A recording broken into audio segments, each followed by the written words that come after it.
नारायणं नमस्कृत्य नरं चैव नरोत्तमं देवीं सरस्वतीं व्यासं ततो जयमुदीरयेत्। ॐ नमो भगवते वासुदेवाय। पंचम स्कंध एकादश अध्याय। जड़ भरत उवाच हे नृप शुण सावधाने तुजे कहिलु अनुमाने मूर्ख पंडित दुई मत एकथा अटई उचित तथापि पंडित तू नहु पंडित प्राय कथा कहु के काहा स्वामी के बा भृत्य एमंत जान नरनाथ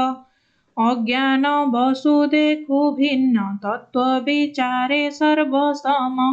अपरे शुण हे राजन गृह कर्म रे जेउ जन सुकर्म विद्या को आचरे तत्व ज्ञान को मने धरे पंडित बोलिबा ताहारे से शुद्ध ए घोर संसारे से साधु बोलाई संसारे प्राणी की जेबा दया करे दंडीबा शक्ति जार थाई से जेबे क्षमा चरई साधुंक श्रेष्ठ से हुनर सुख दुखरु से बाहार अपरे शुण नृपवर जाबत प्राणी मानकर सत्वर जतम गुणरे मनर हई दृढ़तरे जे गुण जाहार हुई से गुणे प्राणी प्रकाशई कुशल मंद भावे दुई मध्यम भाव को बहई धरई गुण अनुसारे रूप गुण नाम बेभारे जे दुख सुख आदि करी लभई कर्म को आबोरी देख ए अनित्य शरीर माया चरित आत्मा सार ताहार गुण अनुसारे प्राणी जे कर्म मान करे क्षेत्रज्ञ भावकु से बही सकल साक्षी होई रही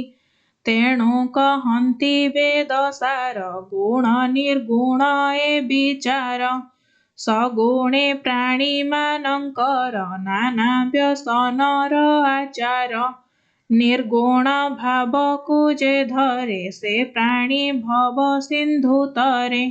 घृत प्रदीप प्राय होई सगुणे संसारे भ्रमई द्रव्य स्वभाव काल कर्म आश्रय अंग हे राजन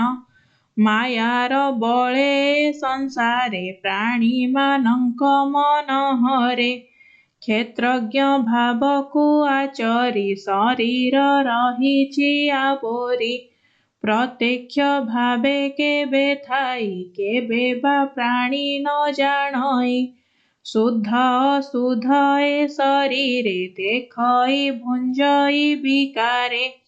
अपरे शुण हे राजन क्षेत्रज्ञ पुरुष प्रमाण परम आत्मा ज्योतिर्मय अनावृत से सर्वदेह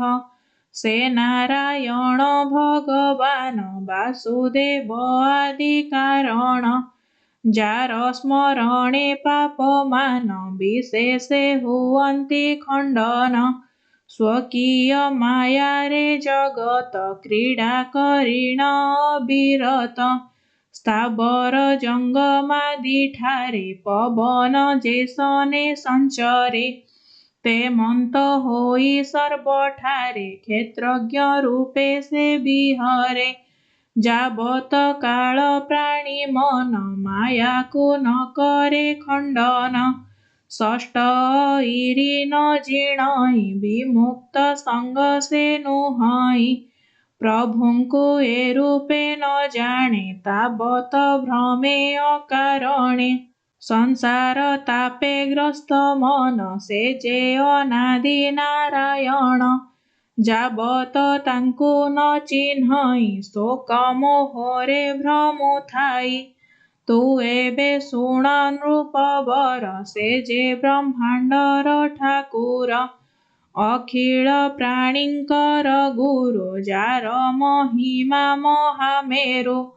ତାହାର ଚରଣାର ବିନ୍ଦେ ମନ ନିବେଶିୟ ପ୍ରମାଦେ। ମାୟା କପଟ ଏ ସଂସାର ତୁ ଏହା ଶୀଘ୍ର ପରିହର। ପଞ୍ଚମ ସ୍କନ୍ଧେ ବିପ୍ରବାଣୀ ଶୁଣି ସଂସାରୁ ତର ପ୍ରାଣୀ। ସେ ପ୍ରଭୁ ପାଦ କମଳରେ ମନ ମୋରହୁ ନିରନ୍ତରେ। କହଇ ବିପ୍ର ଜଗନ୍ନାଥ ହରି ଚରିତ ଭାଗବତ। ଇତି ଶ୍ରୀମଦ୍ଭାଗବତେ ମହାପୁରାଣେ ପାରମହଂସ୍ୟାଂ ସଂହିତାୟାଂ ପଞ୍ଚମ ସ୍କନ୍ଧେ ବ୍ରାହ୍ମଣ ରହୁଗଣ ସମ୍ବାଦେ ଏକାଦଶ ଅଧ୍ୟାୟ।